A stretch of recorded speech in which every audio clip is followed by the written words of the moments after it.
ఆధారం నీవేనయ్యా. లోకంలో ఎన్నో జయాలు చూశాను నేనింతకాలం.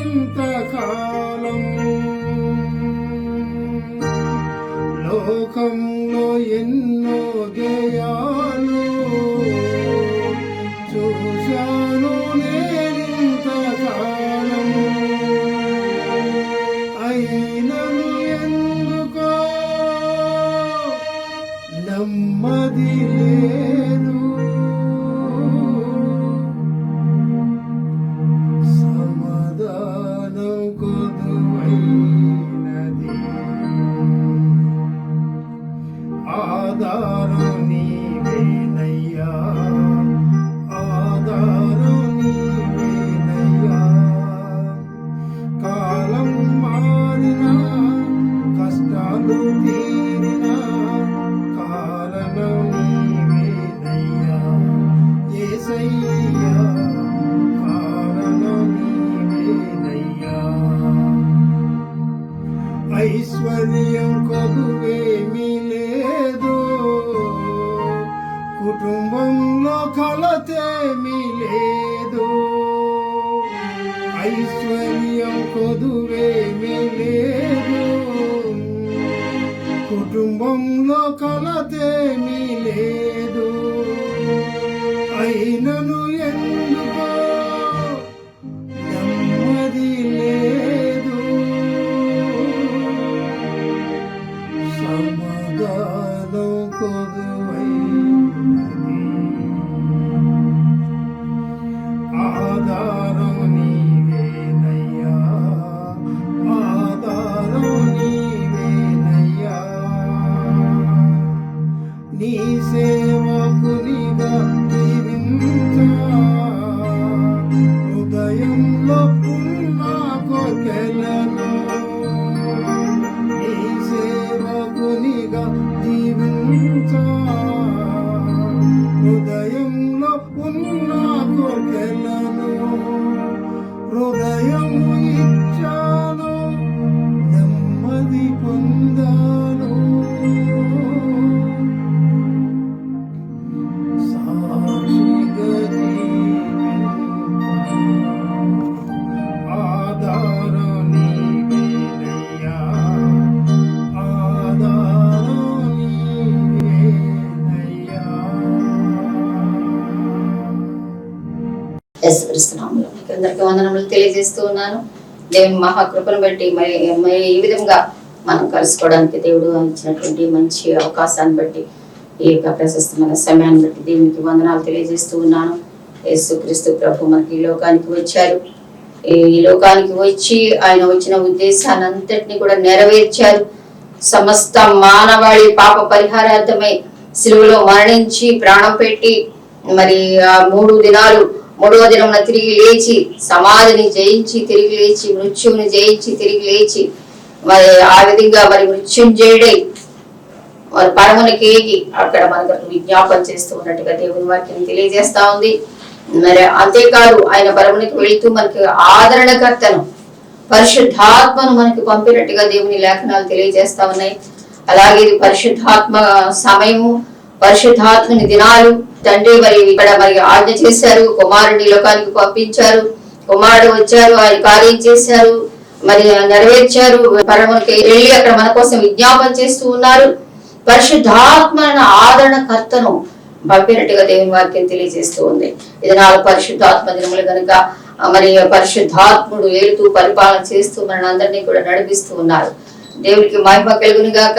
మనం గత దినాల్లో మరి దేవుని యొక్క యేసుక్రీస్తు ప్రభువారు సిలువలో మరణిస్తూ మరి చెప్పినటువంటి ఇంపార్టెంట్ విషయాలు 7 మాటల గురించి మనం ధ్యానం చేసాం. ఆయన చనిపోతూ కూడా ఏ విధంగా 7 మాటలు మనకి చెప్పారో దానిలో ఉన్నటువంటి అంతరార్థాన్ని తెలుసుకుని మనం గైకుంటానికి ఎంతగానో మరి ఆ యొక్క మాటలు మనకి సహాయపడినాయి. తిరిగి మనకి ప్రభు పునరుద్ధానంలో తిరిగి లేచారు కనుక లేచిన తర్వాత అనేకులు కనిపించారు. లేకపోతే నమ్మరు కదా, నమ్మాలి. నమ్మడానికి నమ్మకుండా అనేకులు అవిశ్వాసం. మరి ఎందుకంటే శిష్యులు కూడా చెప్పారు, ఎన్నోసార్లు చెప్పారు. ఆయన ఏమన్నారంటే నేను ప్రాణము పెట్టుటకును ప్రాణము తీసుకుంటకు నాకు సర్వాధికారం ఉంది. ఆయనకి సర్వ అధికారము ఉంది కనుక ఆయన ప్రాణం పెట్టారు, మరి తిరిగి లేచారు, పరమునకి ఎగారు. అయితే ఆయన మళ్ళీ అలాగా మరి లోకమునకు లేచిన తర్వాత అనేక సార్లు శిష్యులకు కనిపించినట్టుగా దేవుని వాక్యం సెలవిస్తా ఉంది. మార్కు సువార్త 16వ అధ్యాయం మనం చూసుకున్నట్టే దేవుని వాక్యంలో 14వ వచనం మనం చూసినట్టే, వెమ్మట 11 మంది శిష్యులు భోజనంలో కూర్చున్నప్పుడు ఆయన వారికి ప్రత్యక్షమై తాను లేచిన తరువాత తను చూచిన వారి మాట అందింటి. ఆయన 11 మంది, ఒక శిష్యుడు తప్పిపోయాడు కదా ఇస్కరియోతు యూదా, 11 మంది మరి కూర్చుని భోజనం చేస్తున్నారంట, అక్కడ ప్రత్యక్షమయ్యారంట. చాలా సార్లు మనం ఇది కూడా ఎన్నోసార్లు దేవుని వాక్యంలో ప్రభు ప్రత్యక్షమైనట్టు తిరిగి లేచిన తర్వాత అనేకులు కనుపరుచుకున్నట్టు దేవుని వాక్యం సెలవిస్తాం. ఇక్కడ కూడా మనకి ఇక్కడ శిష్యులకు కనిపించి మాట్లాడుతా ఉన్నారు. మార్కు సువార్త 16-14లో చూస్తే ఇక్కడ 11 శిష్యులు భోజనమునకు కూర్చున్నప్పుడు ఆయన వారికి ప్రత్యక్షమై తాను లేచిన తర్వాత తను చూచిన వారి మాట అట్లాగే లేచిన తర్వాత మరి ఆయన కనిపించినట్టుగా ఇక్కడ దేవుని వాక్యం సెలవిస్తా ఉంది. అప్పుడు సెలవించి ఏమని మాట్లాడుతున్నారంటే ఇక్కడ ఒక మంచి మాటలు ఇక్కడ మనకి చెప్తూ ఉన్నారు, శిష్యులకి చెప్తూ ఉన్నారు. 15వ వచనం చూడండి, మరియు మీరు సర్వలోకములకు వెళ్ళి సర్వ సృష్టికి సువార్తను ప్రకటించుడి. నమ్మి బాప్తిస్మం పొందువాడు రక్షింపబడును, నమ్మని వారికి శిక్ష విధింపబడును, నమ్మిన వారి వల్ల ఈ సూచిక క్రియలు కనబడును. ఇక్కడ ఒక గ్రేట్ కమిషన్ ఇస్తున్నారు. ఆయన చెప్పి తండ్రి దేనికోసం పంపించారో కుమారుడిగా వచ్చి ఆయన చేయవలసింది అంతా చేశారు. మరణము పొందినంతగా, శిలువ మరణం పొందినంతగా పాపి కొరకు మరి ఒక పాప విమోచన అర్థమై బలి అయిపోయారు. అలాగే 3వ దినం తిరిగి లేచారు. అలాగే ఆయన చెప్పినట్టుగా ఆరోహణమై వెళ్ళారు దేవుని దగ్గరికి, తండ్రి దగ్గరికి. అక్కడ మనకు విజ్ఞాపం చేస్తూ పరిశుద్ధాత్మను పంపినట్టుగా పదే నేను మీకు జ్ఞాపకం చేస్తున్నాను. వెళ్లే ముందు శిష్యులకు కనిపించి ఒక ఆజ్ఞ ఇస్తూ ఉన్నారు. ఇక్కడ చూడండి, మీరు సర్వలోకానికి వెళ్ళండి, మీరు సర్వలోకములకు వెళ్ళి సర్వ సృష్టికి సువార్త ప్రకటించండి. ప్రేమేంటంటే వాళ్ళ మన జీవితం శిష్యులు అంటే ఇక్కడ 11 మంది శిష్యులు అలాగే చెప్పినట్టుగా 20 వారు బయలుదేరి వాక్యం అంతటా ప్రకటించిరి. 11 మంది శిష్యులు కూడా పలు ప్రాంతాలకు వెళ్ళి సువార్త ప్రకటన చేశారు. కనుకని విస్తారంగా సువార్త ప్రకటించబడి అన్యజనమైన నువ్వు నేను కూడా ఎదురాన ప్రభువును నమ్ముకోవడానికి, సత్యమును తెలుసుకోవడానికి మరి సహాయపడింది. కనుక అటువంటి శిష్యుల్లో తోమా గారే మన భారతదేశానికి వచ్చి సువార్త ప్రకటించినట్టుగా మరి చరిత్ర తెలియజేస్తూ ఉంది. కనుక ప్రేమించిన వారు ఆయన వెళుతూ కూడా మనకిచ్చినటువంటి గ్రేట్ కమిషన్ ఏంటంటే శిష్యులు అంటే 11 మంది శిష్యులు. అంతేకాదు అనేక మంది శిష్యులు కూడా ఆయన తయారు చేసుకున్నారు. ఆయన వెంబడించినట్టుగా ఈ సువార్తలన్నీ చూస్తుంటే మత్తయి సువార్త, మార్కు సువార్త, మరి లూకా సువార్త, వీళ్ళందరూ కూడా ఈ లూకా గారు, మార్కు గారు, మత్తయి గారు, యోహాను గారు రాశారు. అనేకులు వెంబడించినట్టుగా ఆయనను, అనేకులు శిష్యులుగా తయారైనట్టుగా ఇక్కడ దేవుని వాక్యం ఎన్నో చోట్ల మనం చూడవచ్చు. ఆ యొక్క సువార్త అయిపోయింది, వారు మన పితరులు వాళ్ళు చేశారు, పరిచయం వెళ్ళారు. ఈ దినమున నువ్వు నేనే ఆయన యొక్క శిష్యులు. ఎవరైతే యేసు రక్తంలో కడుగుబడి ఆయన సిలువలో చేసిన ఆ త్యాగాన్ని గుర్తించి నా కోసమే రక్తం కాచారని గ్రహించి ఆ రక్తంలో కడుక్కుని విశ్వాసంతో ఆయన బిడ్డలమై ఆయన కోసం జీవిస్తున్నటువంటి మనమే ఈ దినాన శిష్యులము. ఈ దినాన మనం ప్రకటించవలసిన బాధ్యత మనకి అప్పచెప్తూ ఉన్నారు. ప్రిమిటెంట్ వాళ్ళారా, ఆ దినాన వారికి చెప్పినట్టుగా ఏమంటున్నారంటే మీరు కూడా సర్వలోకానికి వెళ్ళండి, సర్వ సృష్టికి సువార్త ప్రకటించండి. సువార్త అంటే దేవుని గురించినటువంటి వార్త. యేసుక్రీస్తు ప్రభు నిజ దేవుడు, ఆయనే రక్షకుడు, ఆయన తప్ప వేరే మార్గం లేదు. ఆయన మార్గము, సత్యము, జీవము. ఆయనను తెలుసుకోండి, ఆయన అంగీకరించండి, ఆయన శిలువ కార్యాన్ని అంగీకరించండి, మీ పాపములు ఆయన రక్తంలో కడుక్కోండి, పరిశుద్ధులు అవ్వండి, పరలోక రాజ్యానికి సిద్ధపడండి. ఆయన రాజ్యం ఉంది, ఆయన వస్తూ ఉన్నారు మనల్ని తీసుకుని వెళ్ళడానికి అనేటువంటి చెప్పేటువంటి ఆ యొక్క మాటలే ఆయన ప్రేమ. సువార్త అంటే ఆయన ప్రేమ. దేవుడు నీపై చూపిన ప్రేమ ఎంత ప్రేమ అంటే మరణమును పొందినంతగా, శిలువ మరణమును పొందినంతగా, శిలువ మరణాన్ని కూడా లెక్క చేయకుండా నీ కోసం నువ్వు నీ పాప శిక్ష వల్ల నరకానికి వెళ్ళడం ఇష్టం లేక నిన్ను తప్పించడానికి గాను ఆయనే బలి. అంతగా ప్రేమించిన దేవుణ్ణి నువ్వు చెప్పకుండా అసలు ఎలా ఉండగలవు? నువ్వు ఉంటావేమోనని దేవుడు మరొకసారి గుర్తు చేస్తూ ఉంటాడు. నువ్వు సర్వలోకానికి వెళ్ళాలి, సర్వ సృష్టికి సువార్తను ప్రకటించాలి అని దేవుని వాక్యము తెలియజేస్తా ఉంది. ప్రేమేంటంటే వాళ్ళ ఇది ఆజ్ఞ, ఆ శిష్యులకు ఇస్తున్నటువంటి ఆజ్ఞ, ఈ దినాల్లో శిష్యులమైన మనకి ఇస్తున్నటువంటి ఆజ్ఞ, దేవుని బిడ్డలమైనటువంటి మనకి ఇస్తున్నటువంటి ఆజ్ఞ ఏంటంటే మనం సర్వలోకానికి వెళ్ళి సర్వ సృష్టికి సువార్తను ప్రకటించాలి. ఆది నుండి కూడా ఇప్పుడు ఆయన వెళ్ళిపోయారు, ఇప్పుడు మనం చేయాలి. ఇప్పుడు కార్యం, ఇప్పుడు మనం చేయాలి పని.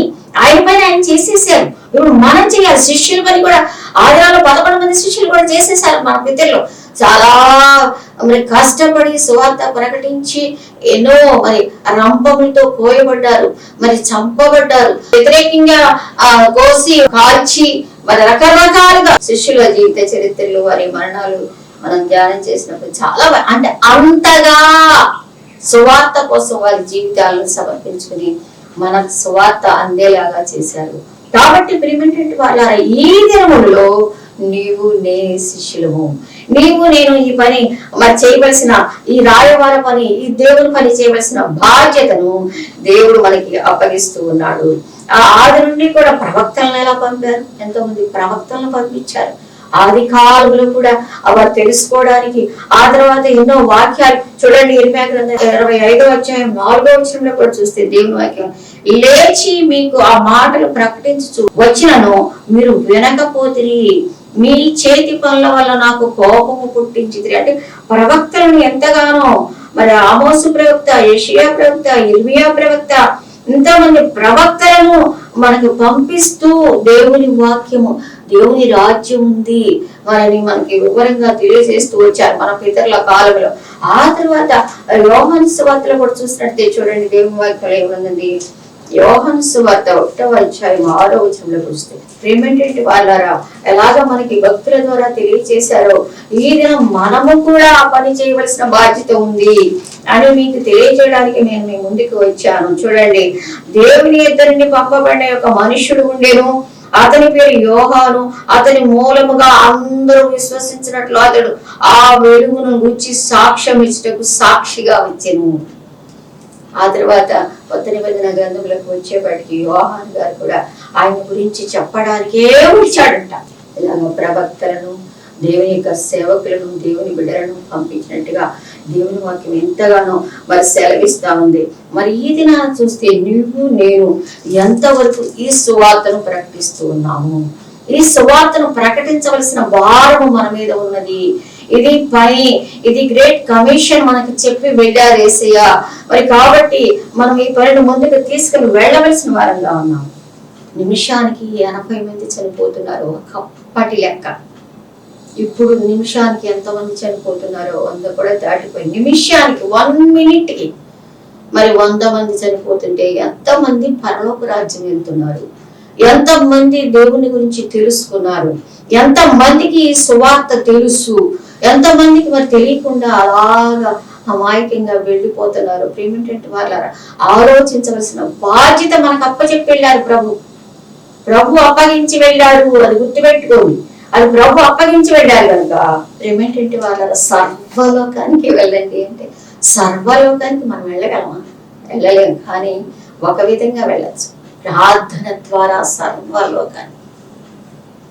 సువార్త ప్రకటన గురించి మనం మాట్లాడుతున్నాం. సువార్త, ఈ మంచి వార్తను మనం ఎలాగ మరి ప్రజలకు ప్రకటించాలో ప్రకటించమని ఒక ఆజ్ఞ ఇచ్చారు కనుక ఆజ్ఞను ఎంతవరకు మనం పాటిస్తున్నామో మాట్లాడుకుంటున్నాం. ఈ ఆజ్ఞను పాటిస్తూ సర్వలోకానికి ఎలాగ వెళ్ళగలం? ఒక విధంగా మాత్రం వెళ్ళగలం, ప్రార్థనలో సర్వలోకాన్ని చుట్టగలం. ఏమిటంటే వాళ్ళ భక్తులైన వారు అలా ప్రార్థన చేశారు. భక్త్ సింగ్ గారేంటి, దానియేల్ గారేంటి, దినకరన్ గారేంటి, పాలైని చౌ గారేంటి, మరి భక్తులైన వారు ఎంతో మంది మన కళ్ళ ముందు సేవకులు ఎంతో మంది వెళ్ళిపోయారు. విజయ్ కుమార్ గారేంటి, దినకరన్ గారేంటి, ఇలాగా మ్యాప్ని ఇలా ముందు పరుచుకుని వరల్డ్ మ్యాప్ని కన్నీరు కాచి ఏడ్చేవారంట. ప్రభా ఈ దేశం కోసం, ఈ దేశం కోసం, ఈ దేశం కోసం, ఈ దేశం, అన్ని దేశాలకు పట్టము తడిసిపోయేదంట ఏడ్చం.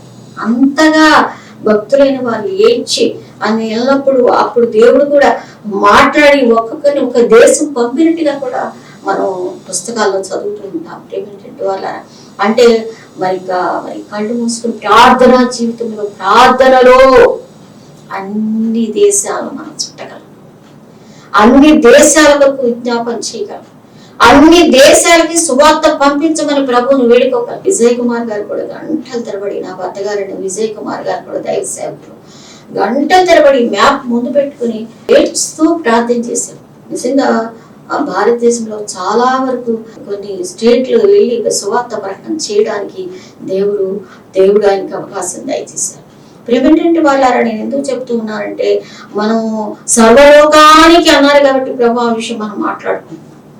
మేము కూడా ఇది ప్రతి మంగళవారం ప్రేయర్ టైంలో యేసు కొరకు జీవించు కార్యాలయంలో ప్రతి దినము నేను వ్యక్తిగత ప్రార్థన విషయం నేను పక్కన పెట్టిన చేస్తూ ఉంటాను అనుకోండి. కానీ మేము ప్రేయర్ టైంలో కూడా మేమెంతో మా టీము మేమందరము కలిసి విజ్ఞాపన చేస్తూ ఉంటాం. ముందు ప్రపంచం అంతటి కొరకు 195 దేశాలను జ్ఞాపకం చేసుకుంటాం. అన్ని దేశాల కోసం ప్రార్థన చేస్తూ ఉంటాం. సువార్త ప్రకటించబడాలి ప్రభువా అని చెప్పేసి దేవుని నమ్ముకోవాలి. వారు కూడా నీ ప్రజలు ప్రభువా, నీ సృష్టి అని ప్రభు దగ్గర విజ్ఞాపన చేస్తూ ఉంటాం. ఏమిటంటే వాళ్ళారా, మనం ఎందుకు మాట్లాడుకుంటున్నాం అంటే ఇక సువార్తను ఎలాగ ముందుకు తీసుకుని వెళ్ళాలి అంటే సర్వలోకానికి వెళ్ళమన్నారు ఎలాగ ప్రభునప్పుడు. అలాగ నాకు ఆ మంచి థాట్ ప్రభు ఇచ్చారనమాట. అవును, సర్వలోకానికి వెళ్ళాలి, వెళ్తారు, వెళ్ళగలిగిన వాళ్ళందరూ వెళ్తున్నారు, దేవుని స్తోత్రం. వెళ్ళలేని మనము దేవుని పాద సన్నిధిలో వెళ్ళగలము. అన్నిటికంటే ఎక్కువగా స్పీడ్గా ప్రయాణం చేసేది బ్రెయిన్ అన్నమాట. ఈ బ్రెయిన్ తో ఇక్కడ ఉండి ప్రార్థన చేస్తూ సర్వలోకాన్ని దేవునికి అప్పగించి ప్రార్థించేయటం వల్ల కొంతవరకు మనము దేవుని పాదాల దగ్గర తీసుకెళ్లి భక్తులైన వారు మనకి నేర్పారు కనుక, మన ముందు వెళ్ళిన మన పితరులు నేర్పారు కనుక, అలాగా వెళ్ళడం వల్ల ఎన్నో ఆత్మలు రక్షించబడి కనుక మనం కూడా అలాగ చేయడానికి ప్రభు సహాయం చేయాలని నేను ఆశపడుతూ ఉన్నాను. అంతేకాదు చూడండి, నిర్గమాకాండము 20వ అధ్యాయము 2-3 వచనాలు చూసుకున్నట్టే, నీ దేవుడిని యెహోవాని నేను దాసుల గృహమైన ఐగుప్తులో నేను తీసుకొచ్చాను, నేను తప్ప వేరొక దేవుడు నీకు ఉండకూడదు. పైన ఆకాశం అందే గాని, కింద భూమి అందే గాని, భూమి కింద నీళ్ళ అందే గాని ఉండి దేని రూపమును విగ్రహము నేను చేసుకున్నావు. సువార్త అనేది చాలా వివరంగా, ఎందుకంటే ఏమన్నాడు, నీ దేవుడిని యెహోవాను నేనే, ఆయన ఒక్కడే దేవుడు, ఆయన తప్ప వేరే దేవుడు లేడు. వేరే రూపమునైనను విగ్రహమునైనను చేసుకుంటే నాకు చాలా కష్టం కలుగుతుంది అని చెప్పేసి దేవుని వాక్యం చాలా వివరంగా మనము బోధించవలసిన వారంగా ఉన్నాము. అంతేకాదు చూడండి, లూకాసు వార్త 9వ అధ్యాయము 2వ వచనం కూడా చూస్తే దేవుని వాక్యం ఏమని సెలవిస్తా ఉందంటే చూడండి, ఇక్కడ దేవుని రాజ్యము ప్రకటించటకును, దేవుని రాజ్యాన్ని ప్రకటించాలి. దేవునికి రాజ్యం ఉంది, పరలోక రాజ్యం ఉంది. సువార్త అంటే ఏంటి, ఏం చెప్పాలి మనం అన్న దాని గురించి మనం మాట్లాడుకుంటా వస్తున్నాం. సువార్తను ఎలా చెప్పాలి, సువార్త అంటే ఏంటి, దేవుని వాక్యాన్ని ఎలాగ మనం బోధించాలి అన్న విషయాన్ని మనం మాట్లాడుకుంటా వస్తున్నాం. దేవుని రాజ్యము ఉన్నది అన్న విషయాన్ని గురించి చాలా స్పష్టంగా మనం బోధించవలసిన వారంగా ఉన్నాము.